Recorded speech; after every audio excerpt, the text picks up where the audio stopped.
Repensar no sentido de que o próprio Keynes previa que esse modelo excessivamente baseado na estrutura do capital, ele teria que ser revisto.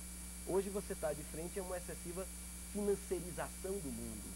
Uma coisa que me impressiona, Biel, é que o capital especulativo, ele passou a ter mais importância do que o capital produtivo. Então, isso precisa ser revisto. Nós precisamos de uma Fica se negociando um futuro que não pode chegar nunca, né? Se chegar, estamos todos quebrados. Todos quebrados. Eu me recordo que a Globo fez uma reportagem na época da Copa do Mundo, em que um inglês aposta uma grande quantidade de dinheiro como o Brasil ia ser campeão mundial. E o Brasil não foi. Aí, logo depois, ela vai perguntar se ele perdeu. Ele diz, eu não perdi, eu não ganhei tanto. É porque, na mesma época que ele fez a aposta, ele fez um hedge, ele fez um seguro. Se ele não ganhar, ele ganharia também. É assim que funciona o mundo hoje. Então, é um pouco um cassino. É por isso que eu espero que a literatura nos salve. E salve um pouco com relação aos economistas, tornando o seu pensamento mais humano e menos hermético. Entendeu? E eu vejo também que um propósito, um objetivo do livro é esse de que, olha, não adianta você não querer nada com a economia, porque é meio como a política. Não quero me meter em política, a política se mete na sua vida.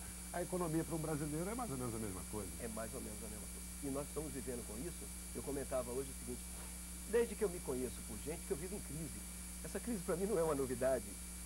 Se a gente fosse lembrar em 1983, houve outra máxima de desvalorização, na época com o Delfim Neto. Então, o Brasil vive sempre em crise. O que eu acho é que hoje, e aí é que eu creio que nós precisamos mudar essa visão, está se dando muita importância à economia pura. Então, você vê o Gustavo Franco ou o Arminio Fraga, eles não são economistas com a visão humanista. Eles são os economistas do mercado. Eu me lembro que numa certa aula, Biel, eu estava conversando sobre isso, aí falando muito sobre mercado. E se alguém me perguntou lá atrás, quem é o mercado? Quem é o mercado? O mercado somos nós. Somos nós, somos todos nós. Somos nós, entendeu? Então é preciso que os economistas percebam que a gente não é númerozinho aqui, númerozinho lá. Que nós somos pessoas concretas, que temos nossa vivência. Mas ao mesmo tempo tão humanos, como diz o Ivan Santana, que também foi um especulador e virou escritor. Gosto muito dos especuladores que viram escritores. Olha aí, o mercado é tão humano que ele só é movido a ganância e medo. Eu me recordo nesse livro, no meu livro, a parte que fala do Keynes, ele tem uma coisa sobre a origem do Estado. Como é que existiu o Estado? O Estado existiu porque o homem chega à conclusão que se ele fica lutando entre si, sem alguém que organize a sociedade, ele terminaria se destruindo. Essa é a visão do Thomas Hobbes. Então, depois você vê uma série de outras coisas, do liberalismo, etc. Mas então o Estado, ele tem que existir não para, digamos assim, não para massacrar o ser humano, mas para viabilizar a sua vida. E é por isso que às vezes me assusta esse Brasil tão rico e com tantos problemas, Então é preciso que os economistas, quero resgatar nos economistas a visão de que a economia é para o homem e não para os números, entendeu? Essa é um pouco a ideia. Agora, como bom baiano, é claro que você puxa a brasa para Salvador, dizendo que ali que há uma originalidade que é capaz de rimar economia com alegria. É necessário olhar com os olhos de quem quer ver para compreender as festas e o carnaval da Bahia. Aos olhos do economista, resta constatar que o dinamismo da economia do axé fala por si mesmo e é vital para a economia baiana por sua capacidade de atrair milhares de turistas, pela geração de emprego e renda, pela ampliação da arrecadação de impostos e pelo estímulo ao comércio e à prestação de serviços.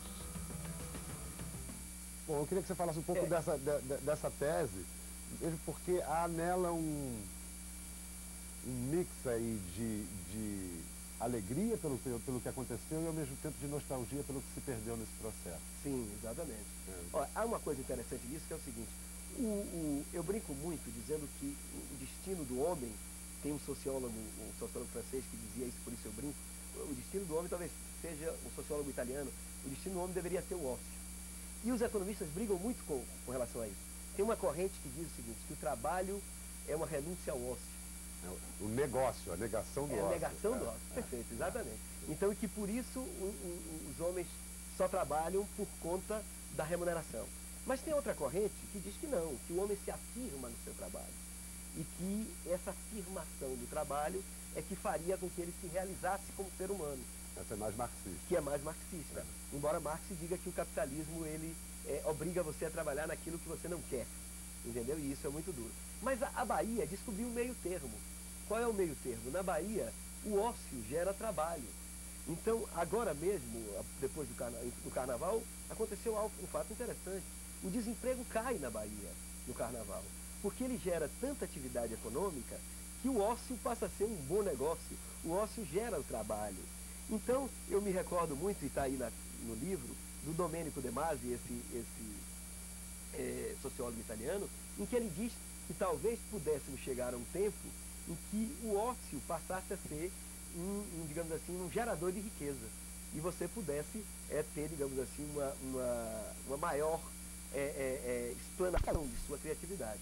Mas, por enquanto, Bial, eu acho que o que a gente está precisando é mais, digamos assim, no que se refere aos economistas, daquilo que o Saramago disse uma vez. O Saramago disse que a gente está precisando de uma insurreição ética. Eu acho que os economistas brasileiros precisam de uma insurreição ética, no sentido de que eles precisam saber que quando estão mexendo com a economia, estão mexendo com as pessoas. E precisa ter um pouco de cuidado com elas, né? Tá certo, Armando. E essa campanha pela insurreição ética está muito bem representada pelo seu livro A Última Tentação de Marx. Muito obrigado por ter vindo ao programa. Obrigado a você, Bial. Foi um grande prazer. Gente, a gente recomenda a leitura da Última Tentação de Marx, de Armando Avena, e termina com uma frasezinha do livro, lembrando sempre que o mundo, como a economia, não é preto nem branco, é cinza. Tchau.